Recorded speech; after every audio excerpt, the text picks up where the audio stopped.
Listen to the pledge tonight.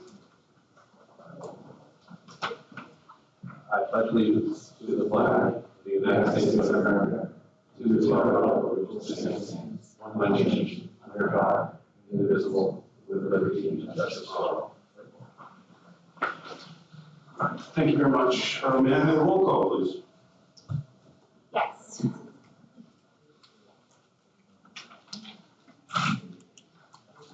Mr. Harper, Present. Mr. Simon, Present. Mr. McGuire, Here. Mr. Remicchio, Present. Chair Rosecrans. Here. All right, we have a quorum. I understand there might be a change to the agenda. No? We're good? All right, I will entertain a motion to approve the agenda. So moved. Thank you. Do I hear a second? Second. Thank you. All those in favor? Aye. None opposed. Thank you very much. Approval of minutes. Everybody's had a chance to review. Any questions, comments, alibis? They were excellent, by the way. Motion to approve minutes. Yes.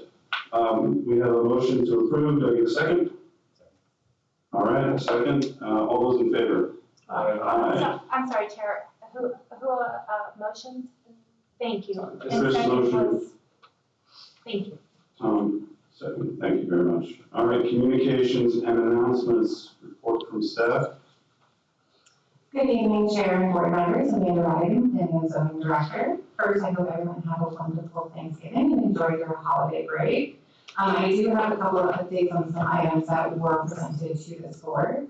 The first were two code amendments. First was the minor amendment that was heard in front of the board, and the second was the commercial requirement amendment. An update on both of those two. They have been approved by the City Commission and are now codified.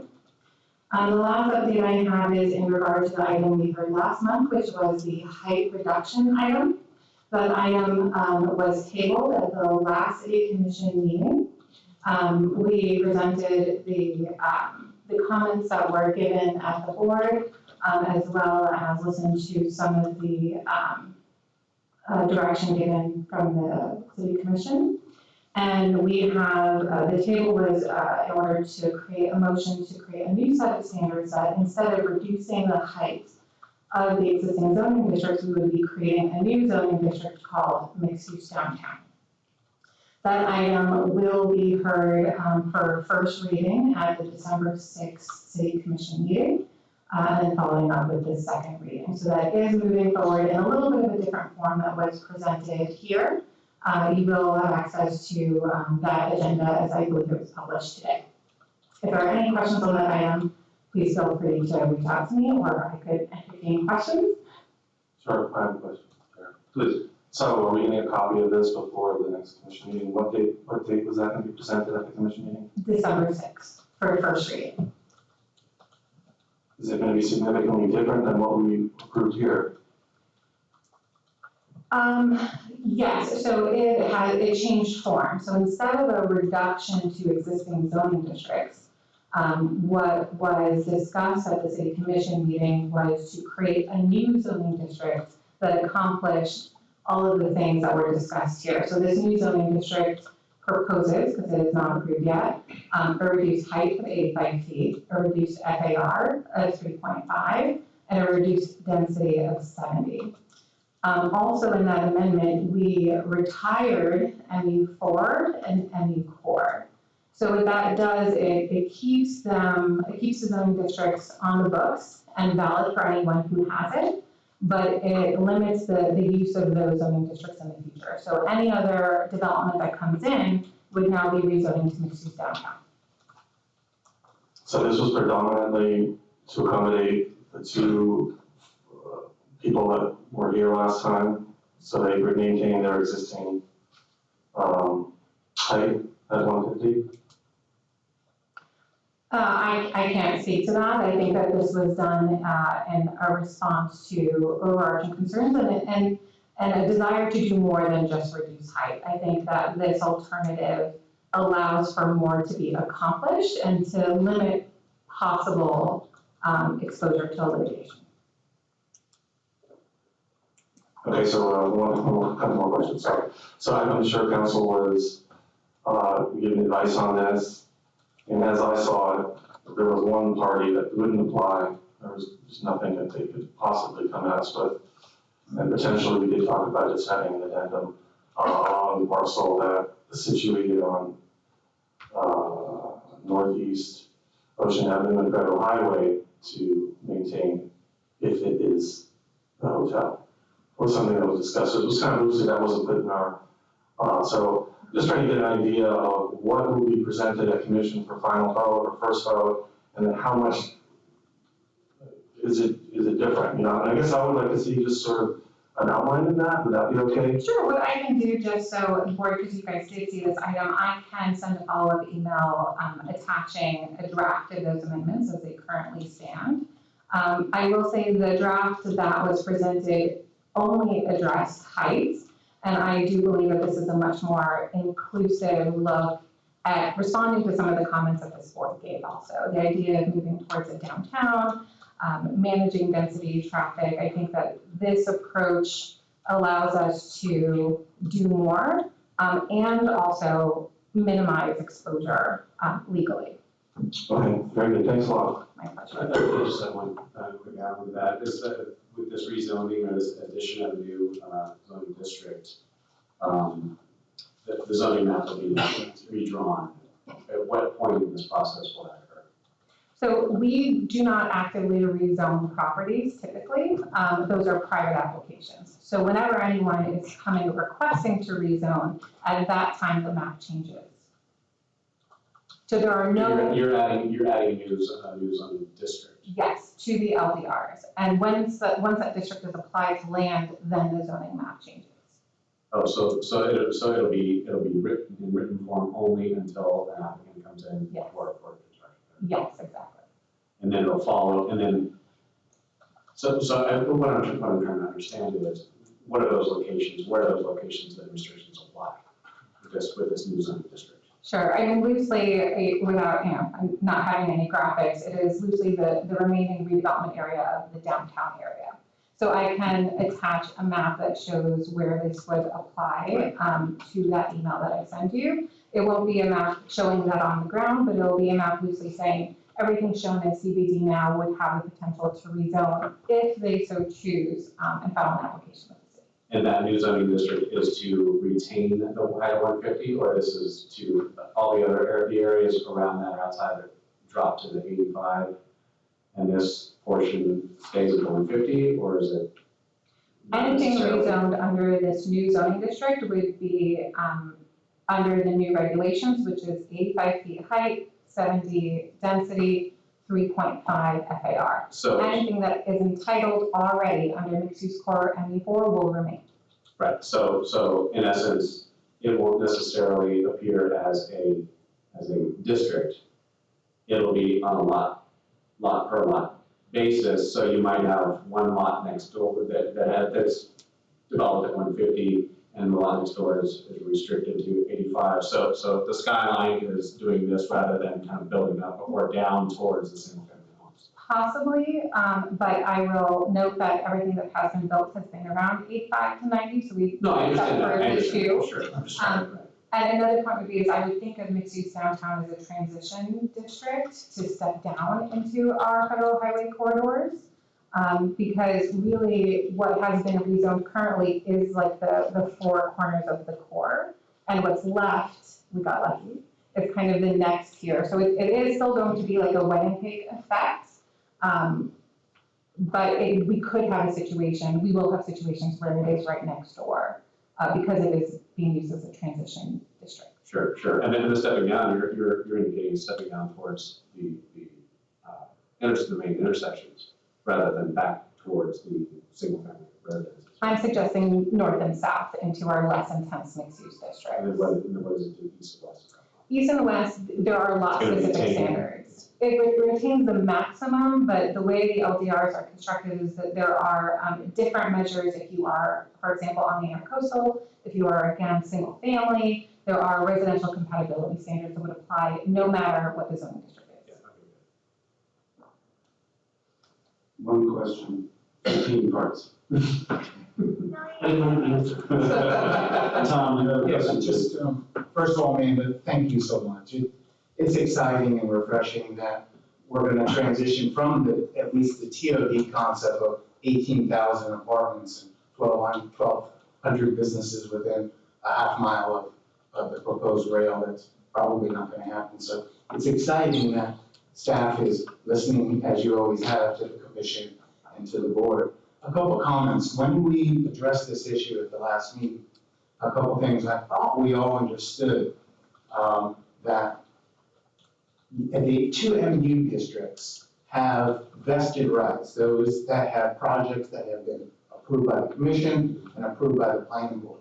All of those projects, because we talked about zoning in progress, we talked about a lot of different things, and we wanted to make sure as a board, and then the commission codified it, that the vested development rights that have already been approved would have their heights and density as was originally vested in their rights. Going forward now, I look at it as this new downtown district as like an overlay district. It lays over top of the downtown. You're protecting those that already have the vested rights, excuse me.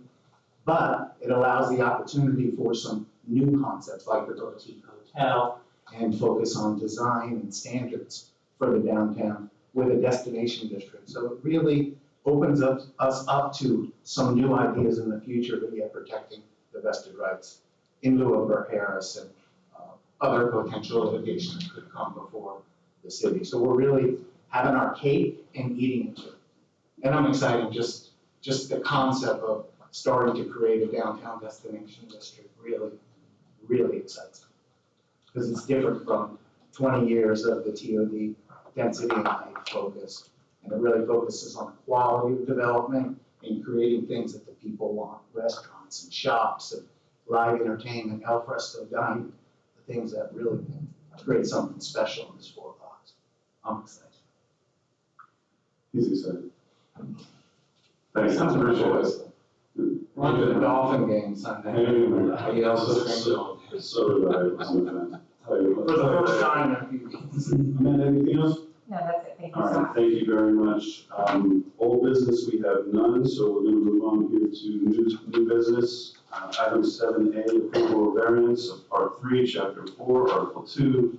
Holy cow, what have I got myself into? Section 4B3C, urban landscape buffer type 2 to grant variance of 70 feet from required 12-foot buffer to allow for a 5-foot wide landscape buffer and the elimination of the requirement to provide a 6-foot tall masonry wall. Mr. Chairman, you go ahead and swear anybody in. Mike Swerlo, City Attorney. I don't know if All right, do we want to swear in any members of the public that might want to speak on this matter right now? staff. Okay, you swear affirm statements or testimony you give this evening should be the truth, the whole truth, nothing but the truth. Okay, thank you. Thank you, Mr. Chairman. Thank you, sir. All right, go ahead.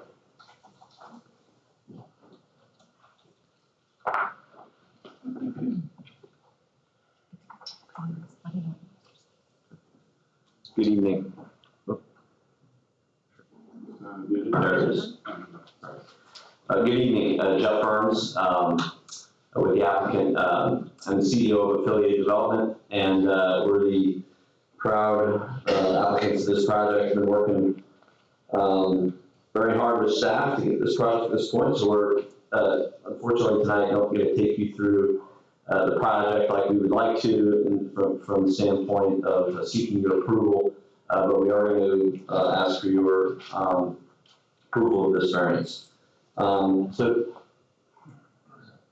just to orient you with the project, this was part of an RFP that was just issued through the CRA, and dates back to October of 2021 when we submitted the RFP. The site is comprised of the property you can see up on the screen, but primarily that runs in between Ocean Avenue, Point Beach Boulevard, Federal Highway, and Second. So one of the things we're looking to do on this property is to utilize some of the current public rights of way. There's a couple of alleyways and a road that runs through the middle that we will be utilizing for purposes of this development.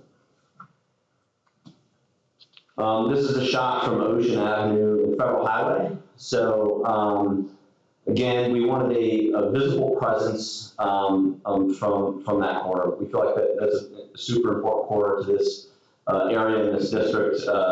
We were speaking about it a little earlier. There's going to be some other projects coming before you and coming before the City Commission in this area. We're tremendously excited to be one of the first ones out of the gates here. So one of the things we wanted to do here on this corner was pull you in and be inviting. We want to create pedestrian connectivity and create a presence here. This really should be a downtown. All right, familiarize you with the project. Appears to be an 8-story mixed-use multifamily development featuring 300 residential units, public-private parking structure in the middle of the project, which we'll show you, and access to the building through a common corridor. We're going to have everything from restaurants, retail, office. The goal here is to be live, work, play atmosphere to give vitality both in the evening and during the day. We want this to be an active location at all hours and really draw people in. Obviously hoping long-term outlook on this site becomes a transit-oriented development with hopefully the use of some light rail. We want to make sure that we account for that in early stages of design, even though we know that should that be the case, it would be further down the road. One of the unique aspects of this particular project is that we're creating, of the 300 units, half of those are going to be dedicated for folks that are currently cost burdened in our community for workforce housing. So we're going to be giving people a luxury Class A experience at an attainable rent, and that's pursuant to our development agreement that we have with the CRA. On to the variance request here. So, site plan, sorry. All right, just to orient you a little bit with the site. So one of the things that you'll notice and one of the reasons for this variance request is the location of the garage. So it's important to us that we, number one, that we create our activity along Ocean Avenue and Boynton Beach Boulevard. One of the things that we're super fortunate of is that we have an agreement to be locating Hurricane Alley, a local establishment, restaurant, bar, has been operating on Ocean Avenue, is agreed to go to Boynton Beach Boulevard.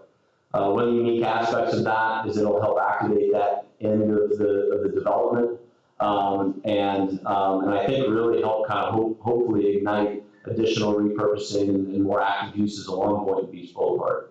Along Ocean Avenue, we have kind of our primary active uses with a standalone restaurant, some additional retail spaces, and then we have an additional, longer, more suitable for clothing and fast casual dining along the 2nd Street location. We'll have a drop-off corridor for the main building, also the entrance to the garage as you enter in off of Federal Highway. So whether you're a pedestrian or you're riding a bike or entering from your car, we want this to be a very inviting location. The garage was an important part of this variance because we felt that it was important to have it centrally located to not only create but actually enhance the pedestrian experience along here. We wanted to connect it to the building so that people have safe access into their building as much as possible. And I can assure you that we squeezed every inch out of this garage that we possibly could to try to avoid the variance requests. That being the case, we have a 12-foot landscape requirement, which is new to us in an urban location. It seems like quite a bit. And a wall, but it's there. So the relief that we're asking for is to provide a 5-foot landscape buffer, and we're treating it with some landscaping to help, obviously with the appearance. One thing I do want to note before I turn it over to my architect and let him talk a little bit more about this is, we have talked with the adjacent property owner. So this is Boardwalk Ice Cream, folks we've talked, who's also going to be an applicant coming before you guys here soon. The operator of that business right there, we've had discussions with and showed them our proposal, and they're, happy and comfortable with it, should they continue to operate at that location. So with that being said, I'll let my architect, Elliot Young, kind of walk you through this buffer. Thank you. I'm Elliot Young from Rinka. So to talk about some of the specifics of the buffer that is being proposed, although it's dimensionally narrower than the requirement, what we've done is we've set back the first floor of the parking structure to allow for that full 12 feet to be achieved at the narrowest end of the property, was part of the hedges that are required as part of the buffer underneath the overhang of the second story of the garage. That second story is almost 15 feet above grade level, so there'll be plenty of natural light hitting all that landscaping. We don't see any issues with that. We've spoken with our landscape architect on that topic. The reason the variance is requesting the elimination of the wall is if we place that required masonry wall along the property line there, it creates a cavernous area between the parking structure and the property line, which we feel is potentially a safety concern. Could be trash accumulation, and obviously the landscape wouldn't, thrive successfully if there's a masonry wall obstructing some of the natural light. The other thing we've done is, or our landscape architect has done, is the trees spacing that's provided. We're still able to place palm trees as well as some buttonwood trees in that buffer. The code states that a minimum of 20 to 30 feet. We're proposing 10 feet on center for those trees, so it's twice or three times what the code requirement is. And then meeting the hedging requirement that's also part of the buffer. That would be, partially underneath the overhead structure, but also underneath the tree area as well. Hopefully that's in the description. So you can see the landscape plan here, roughly showing the placement of those trees, the hedges, some ground cover as well. And you can see the column structure of the parking structure, as those hatched in black squares along the facade. So not a lot of columns there, blocking any sunlight or anything like that.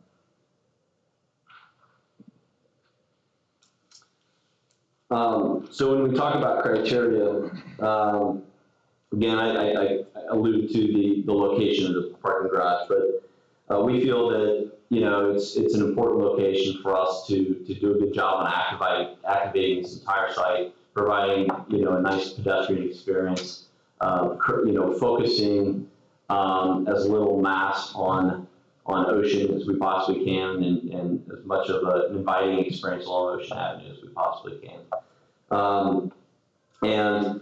Without having this parking centrally located, it could be harder to access from all points of the project as well. So that's one of the things that we were able to accomplish here.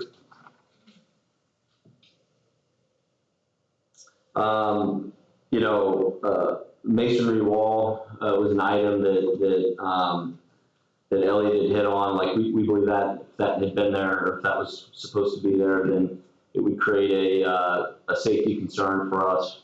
Trash accumulation, other things. These public parking garages tend to accumulate more trash than a private garage, and we certainly don't want to encourage that as best as we can.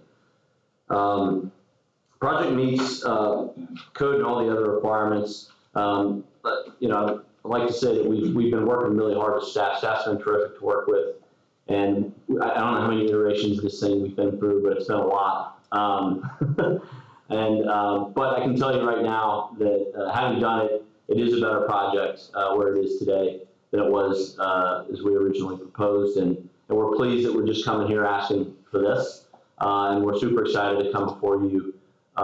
Hopefully here soon, and ask you for your support in order to move this project forward. So with that, we'll certainly answer any questions.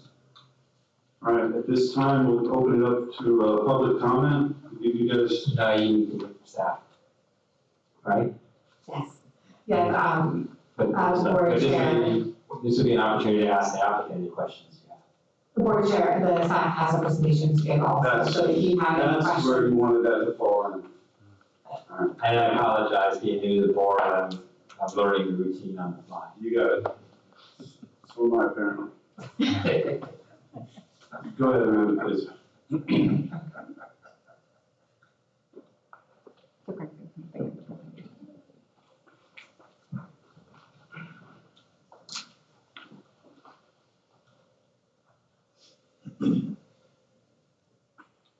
Right. Good evening, Chair and board members. So I will present to you the staff presentation on these various requests. May I have the next slide, please? Thank For you. record, my Sorry. name. I apologize. Craig Pender, Climate Food.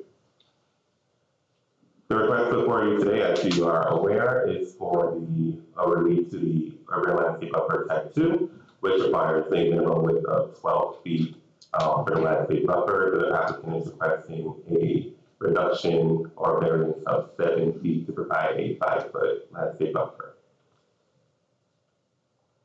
Here's a little background about the project. As of right now, it is currently under review. There are several applications submitted at the moment. It's for a major site plan, a major master plan, a rezoning, 3 abandonments, and several relief applications as well.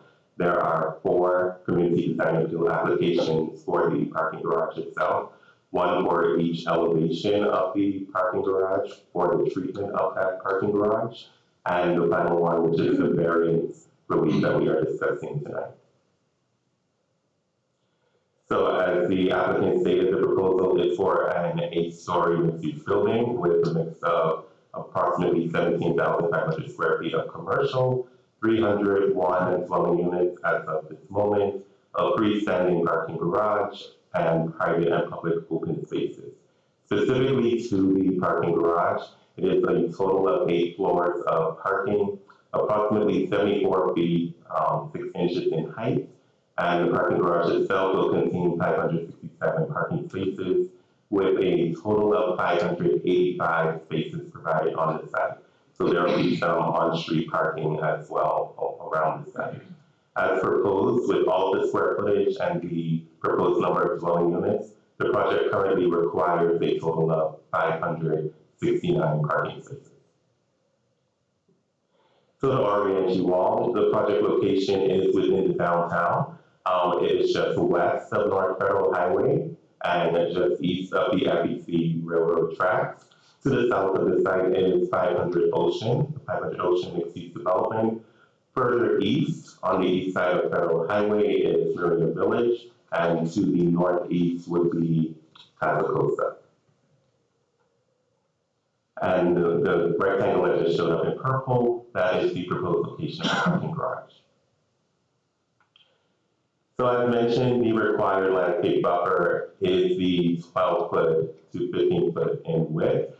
The pictures that showed up on the screen, the outline in red is the proposed location of the parking garage, so that is the approximate outline of the property as shown. Next slide. The area outlined in green will be the approximate area of the required landscape buffer. So this picture or this image is to give you a street level visual of what that area can look like. And then the rectangle that just showed up in the golden yellow color is the proposed reduced buffer. So approximately half the width of what would be required. So as the applicant went over, that was the proposed site plan. I believe they did a good job explaining that, so we can move to the next slide. This is again an image of the landscape plan. The applicant explained the difference with the required buffer. So again, the green rectangle shows the full width, including the yellow rectangle, and the yellow rectangle is the representation of the reduced width. So here are a few elevations showing the proposal in action. I'd like to point out that the vertical dashed line on the parking garage east elevation represents the property line, and it shows the distance between the property line and the base of that parking garage. So the review criteria, staff reviewed the applicant's responses to the review criteria, and staff can comment that he lacks two criteria with the variance granted is the minimum variance. Staff would say that they are in agreement with this as far as the required elimination of the, or the requested elimination of the buffer wall, as well as the width just based on the footprint of the parking garage. So the applicant has asked for the minimum to allow for the construction of the parking garage as proposed. And then that the granting of the variance will be in harmony with the general intent. Staff is also in agreement with the justification provided by the applicant, because the landscaping provided will still meet the intent of the code to provide that level of screening, which is the landscaping. Next slide, please. The staff recommendation for the request is the recommendation of denial, and the recommendation of the denial is for the following reasons. One, being that the parking garage and the development itself is a brand new development, so the applicant does have the opportunity to reduce the overall size and intensity of the development, which would then give them the opportunity to reduce the size of the parking garage, because there wouldn't be as many parking spaces required for the site. The next reason, there are no special conditions existing that are peculiar to this site or land. Again, reflecting back to point number one, everything is brand new and the applicant has flexibility with proposing the location and size of the parking garage.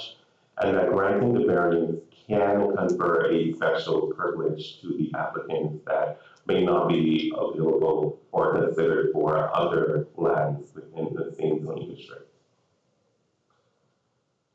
However, should the board decide to approve the request, staff recommends the following conditions of approval. And one is the treatment of the east facade of the parking garage.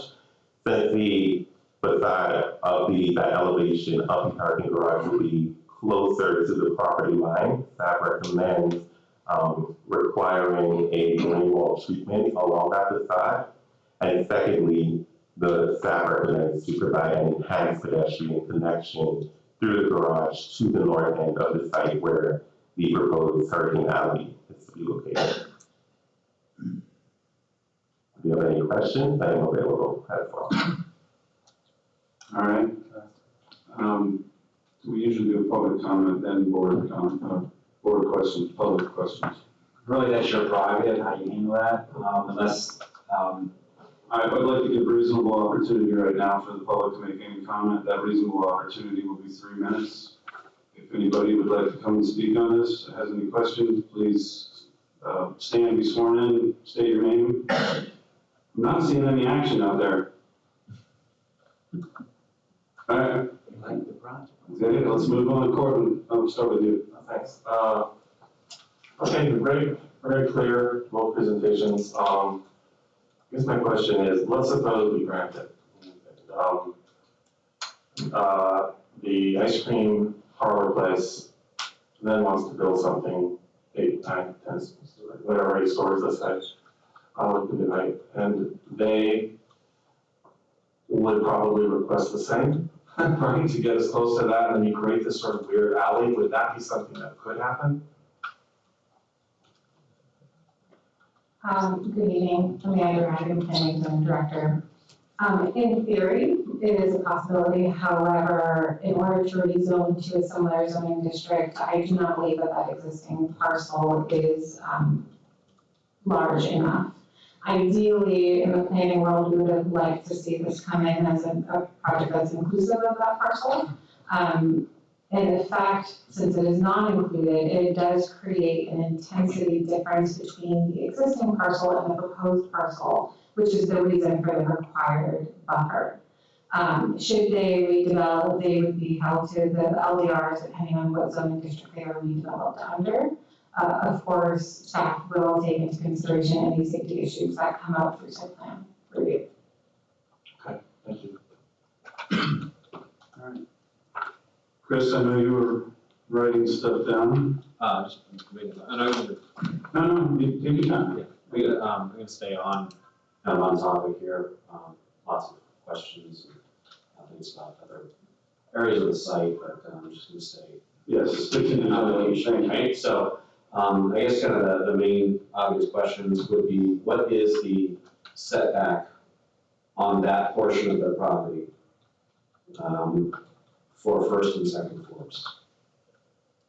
So the way the code is written from Mixed Court is there's technically a zero build-to line unless something else is in effect. In this case, since there is an intensity difference between this proposed rezoning and the existing lot, the requirement for the 12-foot buffer is in place. That would mean it's a 12-foot setback comprised of a wall and landscaping that is clear to the sky. That's how we define the buffer. The proposal would essentially provide that at the first floor and an overhang over half of it on the subsequent upper floors. Right, 'cause typically it'll be a setback for your first floor, you can project or cantilever your second floor or an overhang.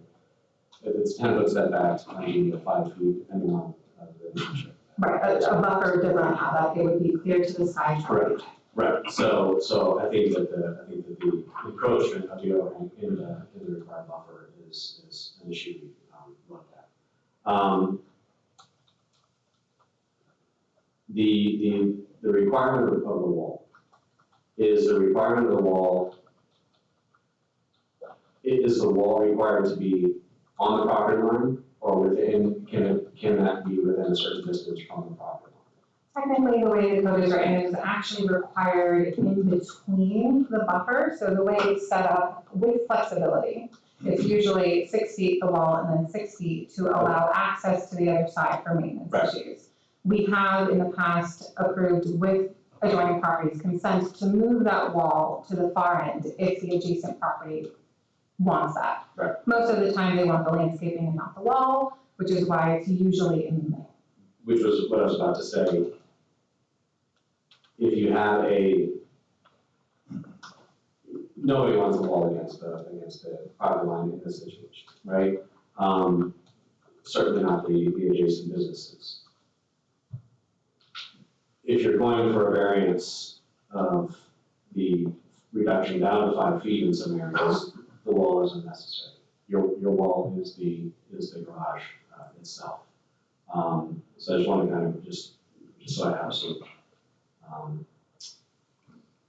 information regarding that. Just a couple of items about the buffer itself. If you can go back to the staff slides that you showed, the elevation, this and this. So in the plan view where you have your 12-foot and your 5-foot, the slide prior. Please. Yes, so you have the green and it's showing the required size of the buffer, and then the yellow is what the request. You show, it looks like palms within the area of the green buffer on your plan. Are those the palms or are those the trees that are in the front? The trees are in the front. Trees are in the front, the palms are, so the palms are situated under the eave, under the overhang. No, This plan. outside the So where I'm not seeing I'm only seeing the ground, so I'm not seeing the first one, I'm not seeing the overhang. Chair, we need him to speak in the microphone. The microphone, sorry. And what you could go into. Can you hop on the other mic? Or you guys can shout. Yeah, I'm happy with that too. And state your name real quick. Elliot Young. So the orange hash area that you see is two types of trees spaced at 10 feet on center. So double the spacing required by the landscape buffer. And what are those trees? Those are some redwood trees which want to be greater than There's, but they want to be greater than 10 foot diameter, I'm sure, correct? silver buttonwood, but then sable palms, which, the top of that sable palm is go up to some 40 feet at full growth height. Which are behind. They're shown in a line on the plan, but they certainly have flexibility to be staggered more. Okay. So, and then what is the projection of the overhang above from the wall itself? It's Into the buffer? essentially to the edge of the green line, in between the green and the orange. Right, so I'm still seeing a small circle symbol. Are those columns? What are those that are underneath the? Yeah, the dark squares, those are the columns. So those are the columns, everything is, okay, then I'm misinterpreting what I'm seeing there then. then the green area that you see, that's a hedge that meets the requirements of the Correct. buffer. And Understand. that hedge can also be underneath the trees, it's gonna fill in that whole entire buffer zone. Right. Is the idea. Okay, so then this elevation, all these palms and trees are positioned east of the overhang. It almost read as if, because of the columns, it almost read as if that one or the other was illustrated incorrectly. Correct. The section on the right-hand side of the image, that kind of shows looking at the garage on the left, yeah. Right, so in that view, the palms on the right-hand side, between the wall and the property line itself, is down to 5, maybe 8 feet at best. Correct, 5 feet at the narrowest, because the property line is at an angle. Okay, and we have royal palms in that location. A canopy on a royal palm is upwards of 25 feet down. Any palm that is planted in that location, a palm grows away from obstructions. When you have a canopy wider than the space that it's provided, it's going to grow more than that distance from its obstruction. Every palm planted in that line, over time, is going to grow away from the wall and become, the canopy is going to be situated over the neighboring property. So it's not an effective means of screening for your wall itself without encroaching, obstructing, or taking away from the buildable verticality of the neighbor to the east. So I think that's a poor choice of material, given the space allowed for the material itself. It's gonna suffer. And then you have issues, and legally, a neighbor can cut what's on their property at the property line, assuming it doesn't damage or injure or kill the tree or palm. So they couldn't technically cut the entire head of the trunk and the head of the palm down, leaving you with a telephone pole, but it's a means for, a little bit of controversy between neighbors. So I think at the very least, you'd be wise to change that out. I guess really, the only other things really are just a couple of comments. You've already mentioned in the presentation that you're already meeting the maximum allowable height for the parking garage, so you can't reduce the footprint and go any higher because you're already maxed out, right? We have the the access. I'm still kind of confused on the access for. You have this this livable space, active space on the southern end of the lot, and I don't see how all of those people are making their way to the other portion of active space, which is Hurricane Alley or the restaurant that's on the north side, which are, I get it, you're trying to, activate the entire lot, but they have to go through a parking lot to get there or out on the sidewalk to get around to it. So there's no real means of transition from point A to point B on the site plan itself. But the only other two things that I really have, the last comment that I really have is a variance is for an existing condition, an existing non-conforming condition. Somebody wants to, whatever the case may be. I mean, it might be easements, it might be septic tanks, it might be buildability, it might be, bylaws. There's numerous reasons why an existing lot cannot do certain things. The house was, the codes changed and setbacks changed, and now I'm not able to put a garage on my property or otherwise. So I have to go seek a variance to be able to do that. This is a vacant piece of land. In my profession, every day, I'm tasked with this same thing. I need to make something fit into a lot, make it look good, make it function, and make it work, make it able to pass all levels of approvals, And only in circumstances where we don't have a means around it, by means of redesign or adjustment to a design, then do we seek variances. And I don't see that that situation is occurring here because this is a concept on a piece of paper that you're going to be built, that you're designing for a vacant piece of land without really, that doesn't really have restrictions on the lot. You've got the city, you've got the CRA, you've got a lot of people behind this that I think you can really go back and modify that little aspect and come back with something that you don't need to seek variances for.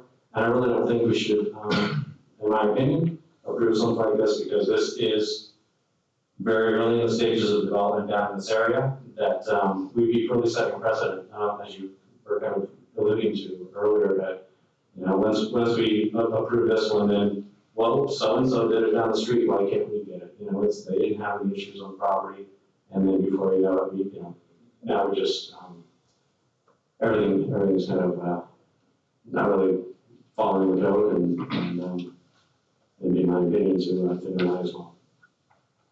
That's it. Thank you, Chris. Willie? Yeah. So my one question, if for some reason it was denied, what does the developer lose? You lose residential spaces, obviously you'll lose parking spaces. Yeah. Consider.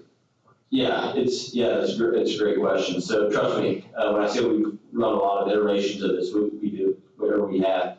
And we do have a lot of things that we have to account for. There's many moving parts to this whole puzzle up here. We made agreements with the city, the CRA, to provide a certain number of public parking spaces in addition to the spaces that are going to be servicing the development, and that we will do for the residential and commercial tenants. Parking is one of those things that's been our biggest challenge, mainly because we want to provide as much walkability and as much outdoor amenity space as we can. We can certainly extend the garage and make it, you know, a little squattier and take up more surface area, but I think that would really take away from the functionality of the site as a whole and how people get around. One of the things that I would like to point out is from Hurricane Alley, we've actually created a nice pathway where you go through the park. We have commercial space specifically on 2nd Street in order to create a nice pedestrian experience as you move from Hurricane Alley through the park onto Ocean Avenue restaurants. And that's the path most people are going to take. I think majority of people that are going to be coming out off Federal are going to be passengers in their vehicles. To answer your question very directly, we would lose a tremendous amount of units. 10, 20, 30? Well, so everything has an impact. I got you, right? everything plays on each other, I got it. Everything plays on each other, right? So we probably have to reduce our commercial square